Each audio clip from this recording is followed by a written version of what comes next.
Welcome to the Week 9 NFL Slate Breakdown. I'm Jason Gilbo. With me is Russell Clay, taking a look at a position-by-position approach to this week. FanDuel DraftKings.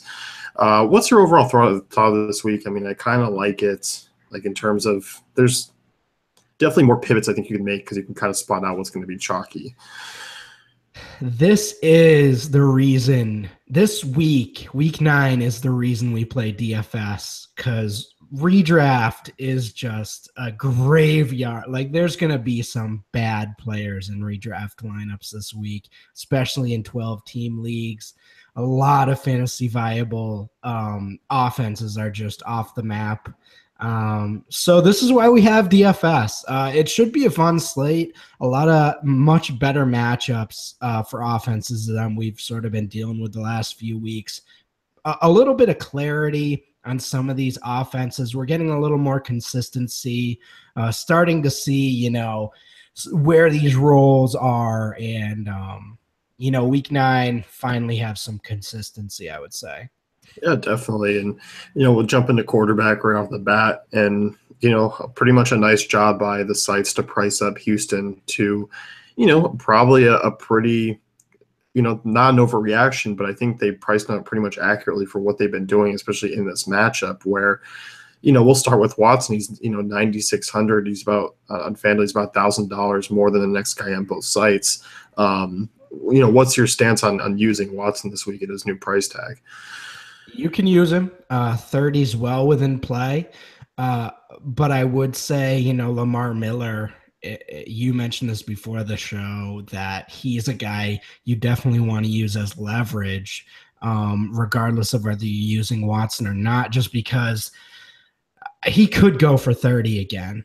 It's not only in play, it's like viable. You know what I mean? Like 30 points for Watson in this matchup is actually pretty reasonable unless, the running game gets going and Deontay Foreman, kind of does a 50-yard touchdown run and there's a pick 6 or something, which is certainly viable. And you can play that. I guess you could go Houston D, but really the point is, Houston's going to win this game and they're going to score a lot of points.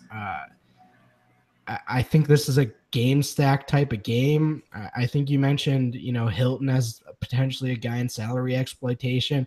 They're going to need to be passing the entire time. So, yeah, Watson is a great play again. He's priced up to where he's kind of where Brady was early on in the year. And that's Watson actually is better suited for this than I think Brady was at the time. So I think he is in play.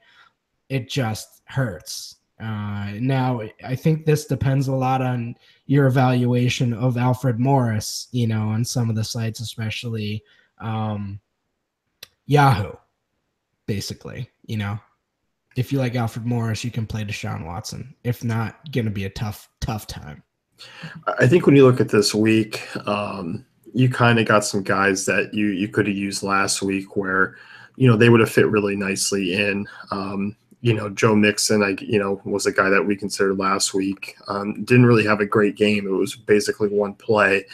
When you look at some of these guys down here, they're not in the best of spots where we're getting some sub 5K running backs on DK where we can plug them in with Watson. It's a little bit tighter this week. So I kind of think when you look at Watson, like I'm okay getting shares. I'll definitely have my shares, but I'm not going to be trying to force him into lineups.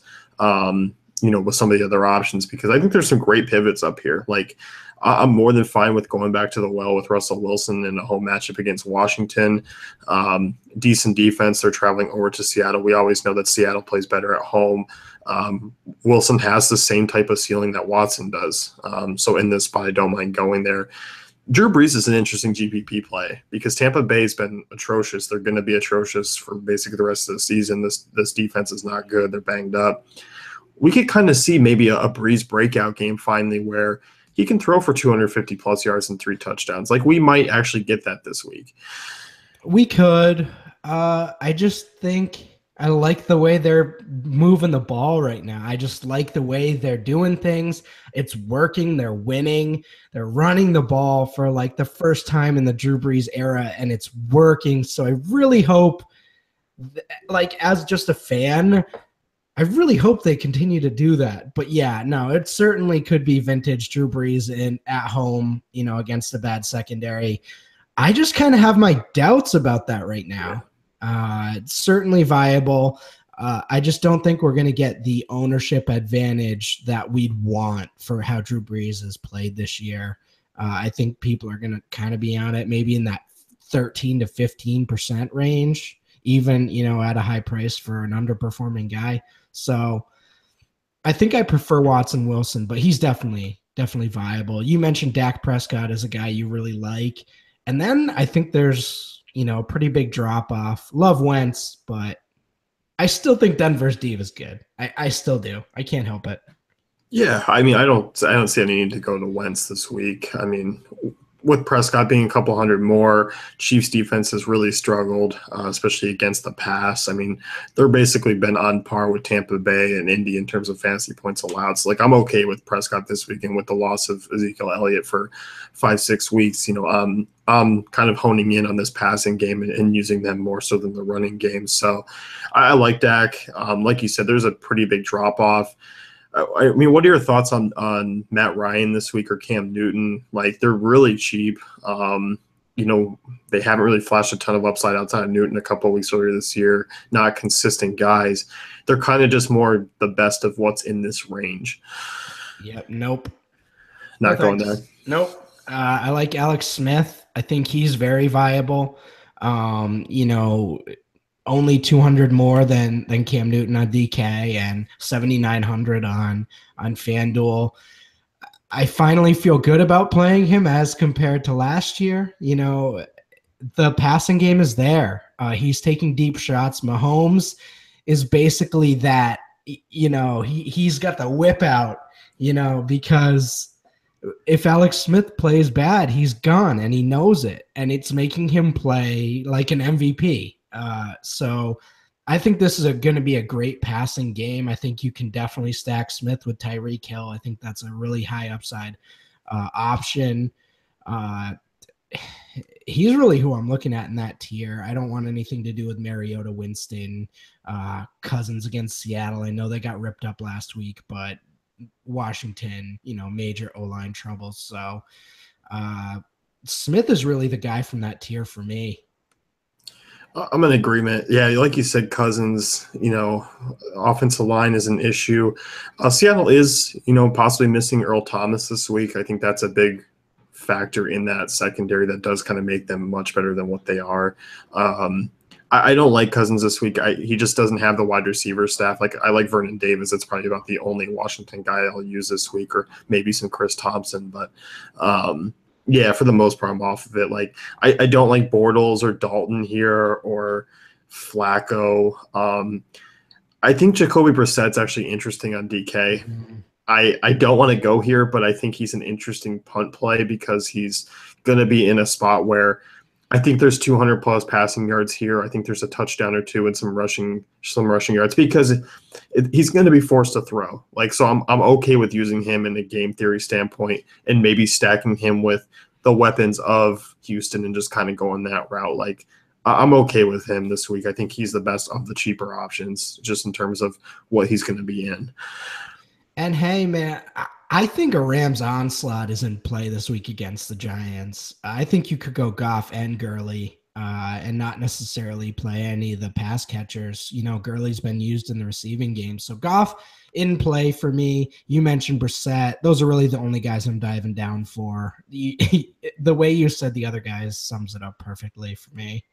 And for New York, no Janoris Jenkins this week. That's a big loss in that secondary. So, yeah, I'm okay with that for sure. Moving on to running backs here. Mm-hmm. No Ezekiel Elliott, obviously, this week. We're getting kind of a lot of guys that, no Le'Veon Bell, no LaShawn McCoy on the main slates. We're kind of dealing with guys that have been really solid but have been kind of struggling a little bit of late, like Kareem Hunt. We get Gurley here, obviously the top FanDuel guy on the board. I like Gurley this week. I don't mind paying up for him. Giants defense has been pretty soft this year against the run, allowing a decent amount of passing yards to backs in the passing game. So, like, I'm okay with using Gurley here. I kind of like the mid-range a little bit. Like, I like Ingram. I like Miller. So like it kind of just depends on where I'm going passing game wise. I think Todd Gurley is pretty much where I'm headed this week. It all depends on how you feel about Alfred Morris in that, you kind of are heading more towards, all right, Dallas going to pass more. I definitely agree with that. I just think Morris this week, next week is when it's going to get dicey because he's going to be mid sixes and, across the sites or 7K or something stupid. This week, I still think, you just throw him in there, eat the chalk and hope it works out. And that O-line can block well for him. He has run well this year in the few opportunities he's had. But really, I think that's where we start the slate. And then I go to Gurley and I say, all right, I'm playing Morris Gurley as pretty much my RB tandem across the sites. Yeah, I mean, I think he's only intriguing to me if you're paying up for the Houston guys and trying to fit another back. Like, I think that's the only way I can use him because I just think the ceiling is rather low. I just don't think he's a GPP guy for me this week because of that. I don't mind it. I don't mind the structure and lineup construction. I just don't know how much exposure. I'm gonna be probably doing my best to avoid it. I'll probably have a share or two, but I'm gonna do my best to actually avoid using them. Dak Dez is a great way to, shift away. It's still kind of chalky, but I think Morris is gonna kind of push people away from that stack a little bit. So certainly viable. Lamar Miller, as we mentioned, great leverage. Jay Ajayi off the slate, wasn't in play anyway. Adrian Peterson versus San Francisco. Is that a fish play? I'm intrigued by it. Like, San Francisco should just basically stack the box against Peterson with Drew Stanton under center. Because, when you look, Peterson's still cheap. You got to look at Andre Ellington potentially out this week. San Francisco's on like 1.2, touchdowns to backs per game this year. I don't mind him. I think he's intriguing at his price tags on both sides. So I'm okay with it because really in that range, who else are you really excited about? I can't really name anyone. Doug Martin's in a decent spot against New Orleans defense, but I just don't know how much opposing running backs are going to have against the Saints this year. Because like you said, they're running the ball, they're controlling the clock a little bit more. They're not allowing a ton of production. So I actually really like Doug Martin this week. Pretty relatively cheap across the sites for a guy that's probably going to get 20 touches. If they do run the ball, we'll see. Drew Brees he's been that guy for about 10 years now. He could not resist trying to get those He was like one of us, like playing. Except he was actually like playing in the NFL. He was trying to get fantasy points like all those years. His colors have changed so far, but we'll see. They're going to bait him. There's going to be a lot of open receivers. So that's why I like Brees. Like I think that I agree with you. Thomas stack, like it's in play. It's definitely in play. I think Martin's a really nice tournament play and maybe even a cash play. Honestly, 6,700 on FanDuel. I think there's a pretty decent chance at a touchdown. He's getting 20 touches. Can't really beat that. Yeah, no, I'm definitely okay with him. I really think him and Peterson are the best in that range because I'm not a big fan of Carlos Hyde this week. I know he's cheap and he can pop off a game or two. Arizona's defense at home, I'm just not really thrilled. I think with Bethard under center, I'm just not – this offense is not something I want to entertain.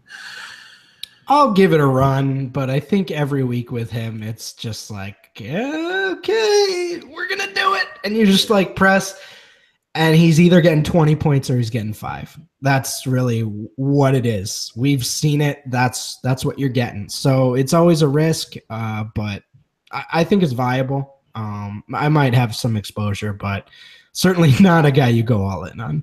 Yeah. What are your thoughts on Christian McCaffrey this week? Pass catching backs against Atlanta, that's been a thing for quite some time now. And now we get a guy who's going to see a tick up in targets. I expect 8+ targets here for McCaffrey this week. Like he's essentially a wide receiver and, you're playing him at running back. So like, I'm okay with actually using him. FanDuel, I think he's actually intriguing. It's not a PPR site, obviously. I think it's 6,100. I mean, if he can break 80 plus receiving yards and potential score, like he could be kind of a decent little value at 61. But I think DK obviously is where you're looking to play him more. We never got our Christian McCaffrey discount. Even from like week one, he was never cheap. And he's reasonably priced on FanDuel now. I just never feel like on DK, like they just priced him up perfectly from the beginning. 6,500. I think he's in play. I don't love it though. It's kind of a lukewarm play. You just got to hope he gets that 12 target game, which, kind of been up in the air lately. So I don't love it. No. Any punts? I mean, true punts outside of Morris that you're considering? I mean, I feel like if I was running for like class president, I'd be like, well, why not Alex Collins? Like, why not?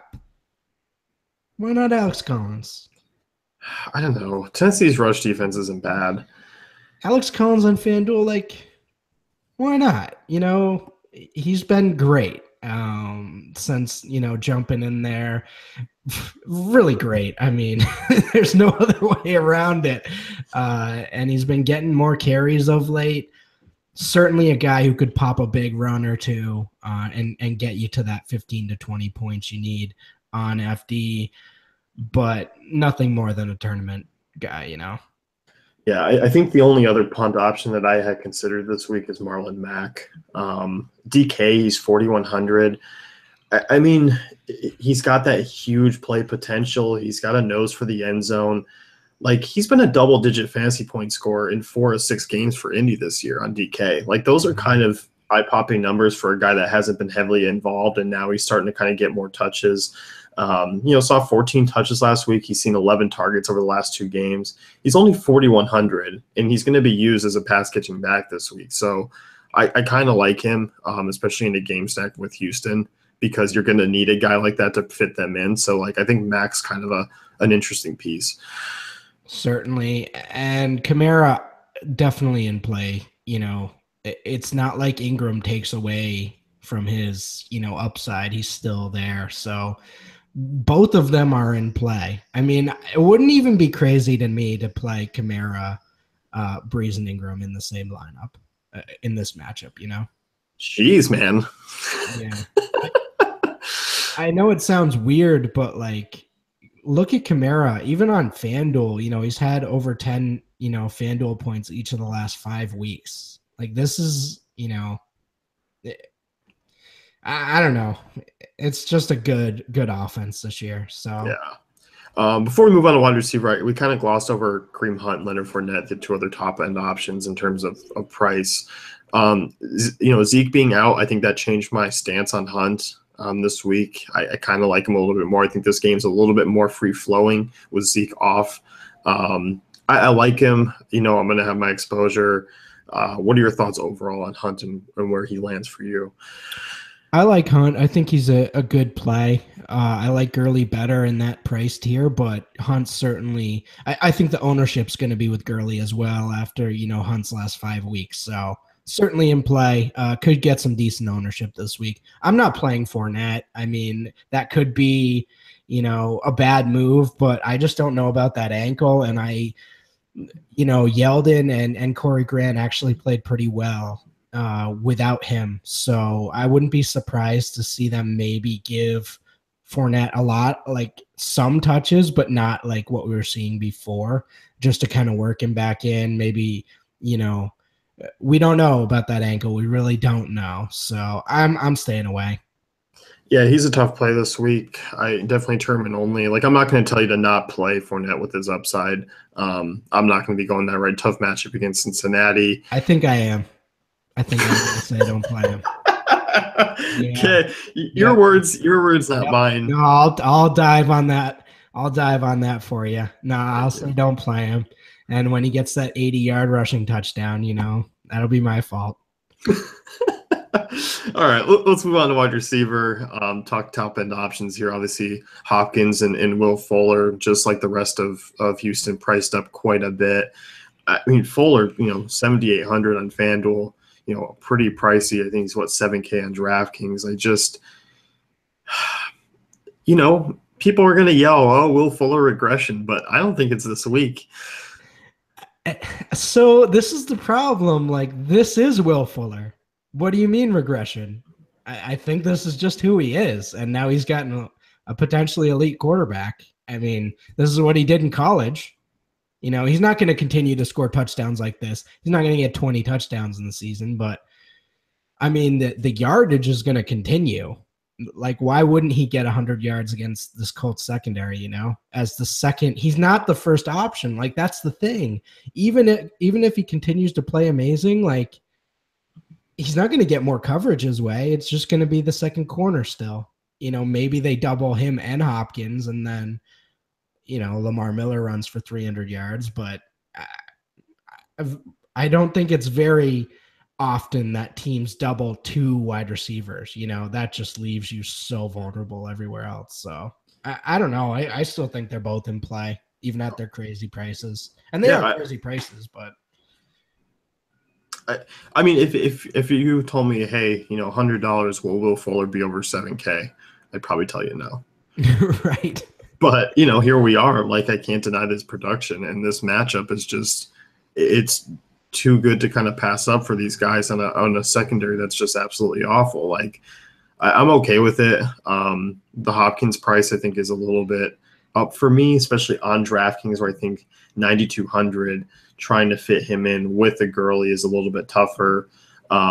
It takes a lot to get them in, like they're going to have to fully go off like last week for them to be very viable, because you have to hit on the right values around them. So, like, I'm okay with going, some other directions and using a Julio Jones or a Dez Bryant a little bit cheaper. And I love the Oakland guys tonight, or on FanDuel for Sunday night. Like, they're in a really good spot against Miami.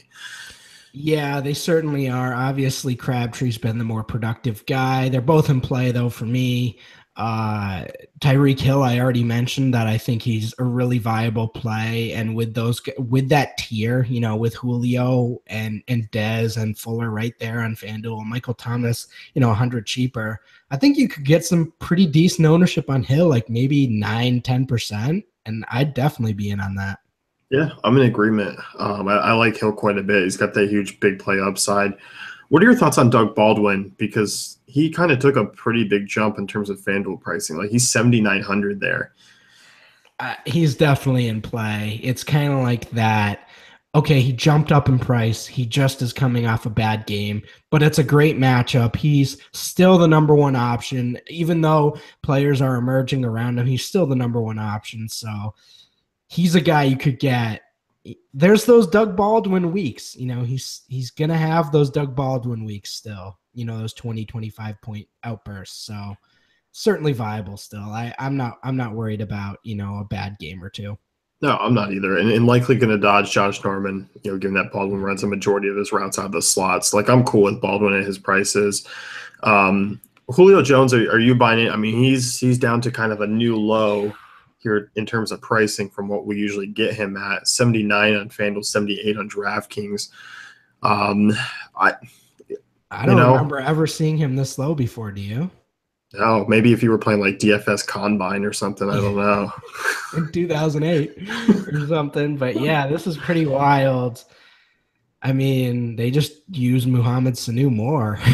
That's really what it comes down to. I mean, they legitimately are using Mohamed Sanu as much as him right now. It's mind-blowing. I'm kind of scared.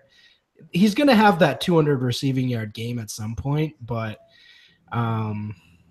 he's not in a great situation this year. They're not moving the ball. Evan Silva had some good tweets about maybe we are overreacting to the Falcons offense and, their troubles. They're not nearly as bad as what's perceived. They're just worse than last year. What team wouldn't regress off that? But it's tough to play him right now. It really is. I mean, I'm definitely going to take some stabs. He's not a cash game guy for me because even at reduced prices, his consistency is still bad. Do you picture the coaches, for Atlanta getting drunk on Saturday night and going, who we should use this week? Mohamed Sanu. Because I feel like it's way more serious than that. Like this guy's Sark is just in his office, like spending 20 hours on a game plan. And he's like, I got it. Muhammad Sanu will feature him this week. Nobody will see it coming. Yeah, when you do it every week, buddy. Like, we see it coming now. So that's where, it's Julio Jones week has come and gone. It's week 9 now. It's week 9 now. We're still waiting on that Julio Jones week. So I like those other options better. He's still in play, but Alshon obviously out of play. Macklin isn't someone you can play in that offense right now. I don't love Aguilar. So I guess it comes down to Deshaun, Funchess, Hilton. What do you think about those guys? So I like Macklin on TK. I mean, he's only 4K. Like, yeah. His upside is basically 14, 15 DK points. You're hoping for that touchdown because he's not getting featured a ton. The yardage isn't there because really that passing game's atrocious. Like, I'm okay with him on DraftKings. Like you said, I would not use him on FanDuel. I think it's 6,300. That's just a disastrous option this week. I mean, I'm okay. Like, I'm okay with the Denver guys too. If Sanders and Thomas is back at their cheaper price tags. I know Brock Osweiler is getting the start this week, but I'm okay with kind of using them. We talked T.Y. Hilton being basically that correlation play. There's been talks today about getting him the ball more. I'm not necessarily sure if that's going to be working all that much, but an increase in targets would certainly help his floor. And he's actually had a pretty good history against Houston in the past too. So the Janoris Jenkins suspension is going to put people on Sammy Watkins again this week. And you know who's not going to be doing that? This guy. I just can't. I can't. There's been other great matchups for Watkins, and they just don't use him that way. I mean, it could be a Watkins versus San Francisco situation. I do think they're going to move the ball, but I don't think you're going to get the ownership you want for how he's played. I think it's going to be 7 to 10%, which is not what I want for a guy who's scoring 1 point per game right now. It's a decent tournament gamble, but not at like 8%. I mean, you're kind of looking at like both Watkins and Robert Woods this week, and who do you feel more comfortable with? Either. Well, okay, yeah. I mean, if you're really linking it down, I mean, I feel more comfortable with Woods. He's been the more efficient wide receiver. He's getting 7-8 targets a game. Produced double-digit fantasy points in each of his last 3. Like, I'm cool with him basically being that guy that you can look at in that offense. It's still not an appealing passing game for me. Like, I'm cool with rolling a naked Goff if you want to go that route at cheap, but like, I'm not. I don't know. Yeah, if you guess the right Rams receiver this week, then you're good for you in your GPP win, because it's going to be tough for me to hone in on one of those guys. I think it could be any of them, but it doesn't make them viable plays just because I think one of them's going to go off. Yeah, and I mean, I just think there's better stabs. Like, you have Deshaun Jackson against the Saints. I know the Saints secondary has been pretty good. You have Devontae Parker, who's pretty cheap this week if he's 100% healthy on FanDuel. And then you have, we joke around all we want, but Mohamed Sanu has been putting up points at a cheap price. You have Ted Ginn. Like, there's other options, I think, in this range. And I mean, what are your thoughts on Michael Thomas actually this week? Michael Thomas, the wide receiver for the Saints.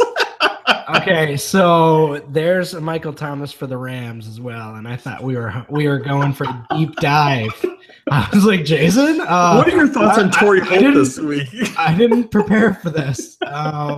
Not Michael Thomas from Southern Miss. Michael Thomas, yeah, this is a good week.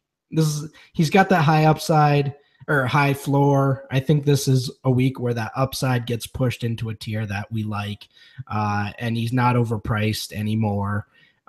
So certainly viable for me. I think you can go with that P-Rich, Sanu, Woods, Crowder. Like, that whole grouping for me is interesting on FanDuel, as we mentioned on salary exploitation. But Yeah, I think I like Thomas this week. Tampa Bay 27th in DVOA against wide receiver ones. 10.4 passing attempts going that way, allowing 90 yards per game. Like you said, this could be finally the Thomas upside week because we haven't had one this year, and I wasn't really too high on him each week coming in, but this week I'm a little bit more. And you mentioned some of the other cheaper guys. Washington, they just kind of continue to. There's no real structure or plan in this passing game at all. Like it's kind of disappointing. Like I like Cousins, I don't like him this week, but I thought this offense was going to be a little bit better than what we get. And we basically get kids throwing food at each other in a lunch room. That's the Washington wide receivers. That's exactly right. And Jordan Reed's the kid that doesn't see it coming and then he slips on like the rice. He's in the nurse's office. He's crying in the middle of the room. Kirk Cousins got ketchup on his face, and Vernon Davis is the third-year senior. Yeah, Vernon Davis, like he's got the leather jacket, and he's just hucking like corn husks at people, like knocking people out. Yeah, it's ugly, man. But I do like Big Vern. He's great, man. Even at age 34, he's still a tremendous athlete. He's going to continue to get targets, and if Reed's out, which he likely is, then I'm in. I guess that's a good transition. So yeah, let's pop it over to tight end, and let's start with the Washington situation. Like I'm more than cool with using Davis this week. I mean, you look at Seattle; they're allowing about 55 yards per game, 2 tight ends this year. I mean, not a ton of touchdowns, but I'm definitely okay. They're middle of the road in fantasy points allowed. And Davis has been a work guy that even with Reed on the field, he's been fine the last few weeks. Yeah, we don't get the discount we used to. $15 on Yahoo makes me sad. I remember the days of $10 Vernon Davis from last year and earlier this year. But, 5,400 on FanDuel, like you mentioned, that low tier that we've seen in previous years isn't there anymore. 4,100 on DK, not really a discount. You're not getting that discount anymore, but certainly a viable play. I think Jared Cook as a value is sort of in play at 5,500, getting a decent target share in an offense that's not really moving. What else are you looking at here down at the bottom? I mean, in terms of the bottom end guys, like I don't mind Tyler Kroft. You're not getting a big discount on him on FanDuel. He's 5,500, but you're not getting a discount on a lot of those guys either. So I'm kind of looking at him, hoping that some targets are funneled down to him from Jacksonville's basically monstrous secondary.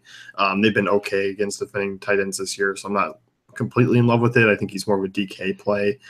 Jack Doyle's still cheap in a matchup where you expect him to get a lot of targets. We talked about him last week, so I'm on board. I like Jason Witten as well. More of a DK play for me because I like the PPR, possibility for him to get 5 or 6 catches and post 50, 60 yards and have that potential touchdown too. Like Witten's a really good DK play this week. FanDuel 5,900 is a little steep for me. And Kansas City has been not good since Eric Berry obviously went down against tight ends. So Zeke suspended, Cole Beasley concussion. I'm not sure if he's going to play yet. Definitely keep a close eye on that. If Cole Beasley doesn't play, I mean, I think that's another 1 or 2 targets to Witten. They've basically game planned this year. Like either they go to him a ton and they like the matchup, or they just totally don't use him any blocks. So I think this could definitely be one where they utilize him in a short passing game. Even on FanDuel, I think he's a play. We're really volatile in this first week without Zeke, but you could go Dak, Dez, Witten, and that's certainly a viable stack in my opinion. Yeah, I'm with you. I don't hate it on FanDuel. It's not the steal over on DK. Right. As far as like top end options go, I mean, like I'm okay with targeting Jimmy Graham again, coming off a big week.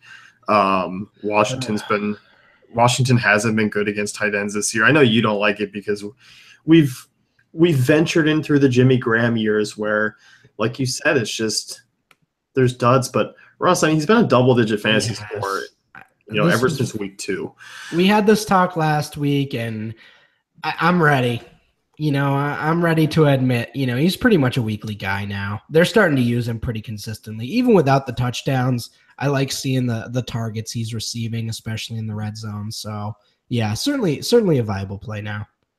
What are your thoughts on guys like Kelsey and Ingram and Ertz this week? I mean, obviously no Gronk. This is the top tier. I have no issue using Ertz if I'm paying up. It's a weird strategy to pay up a tight end this week, but it's definitely contrarian. Well, Kelsey left that game the other day. I kind of want to keep track of his practice regimen, see if they're limiting him or he's not practicing throughout the His week. diet, his vitamin regimen, that type of stuff. Yeah, check his stool, see what's going on under the hood there. But no, I think he is like a pretty much optimal play at his price in this matchup, but if that injury is kind of keeping him limited, maybe they go in other directions. I saw they used, Demetrius Harris. They're kind of throwing him in sparingly and Ross Travis. So, it could end up being a mess if Kelsey is limited. Ertz is just, Ertz is the best guy from Philly this week. Like, there's no reason to use any of the Eagles guys, I think, outside of Ertz. Like, his consistency is just phenomenal. Denver is just so good in that offense. Denver, tight ends is basically the only area you can target Denver's defense at this point. We saw Kelsey shred them up, Monday night. Ertz is just going to get, 8 targets here. I'm cool with it. What are your thoughts on Ingram? Because Ingram's basically the guy, but it's not a good matchups. I mean, the Rams have really limited tight ends. Yeah, even with the price difference, I like Ertz Kelsey more. Back to Ertz for a second. When you watch that Chiefs-Broncos game, the Broncos basically just play man the entire time, and they have nobody to match up with tight ends. I mean, it's a mess. Like, Kelsey's a freak, but he was just running around doing whatever he wanted, and I think we could see similar things from Ertz, like you mentioned. Evan Ingram, I think I'd rather play Graham. I think Cameron Brate's really in play this week as well. His target share is like solid, even with OJ Howard getting, maybe a few more snaps here and there. He gets 4 to 6 catches every single week. And if he gets that touchdown, I know you can't count on touchdowns, but against New Orleans in a potentially high-paced game, I'm in on Brate too. Yeah, I don't mind Brate. He's been pretty consistent. He's got about an 8-point fantasy floor on FanDuel. DraftKings, like you mentioned, he's kind of getting those catches on a weekly basis. Like, I'm cool with him at 4,500.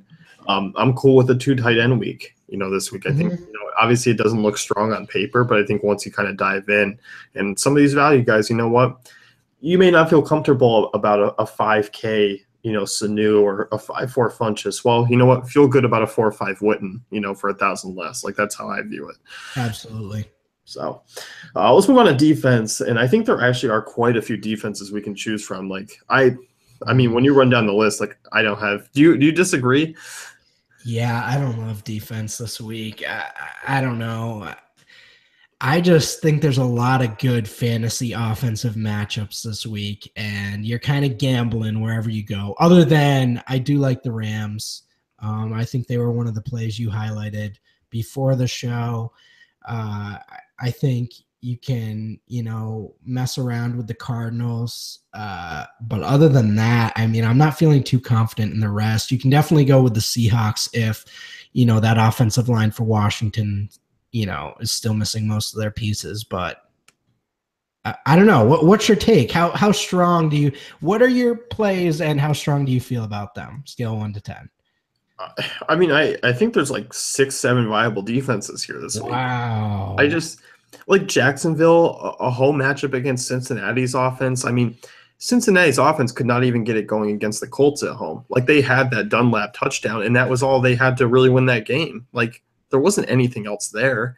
I just think, you can take AJ Green out of the question this week. I'm not really using him against this defense. Adding Darius, I think, is an interesting piece moving forward. It's going to help plug up the run a little bit more, which has been their vulnerability this year. So, like, in Cincinnati, really hasn't run the ball that well. It's, Mixon didn't last week against the Colts. He hasn't run the ball all that well this year anyway. like I think the Jags are a good spot. We've seen that upside. And I think you can look at Philly at home with Denver too. Brock Osweiler starting.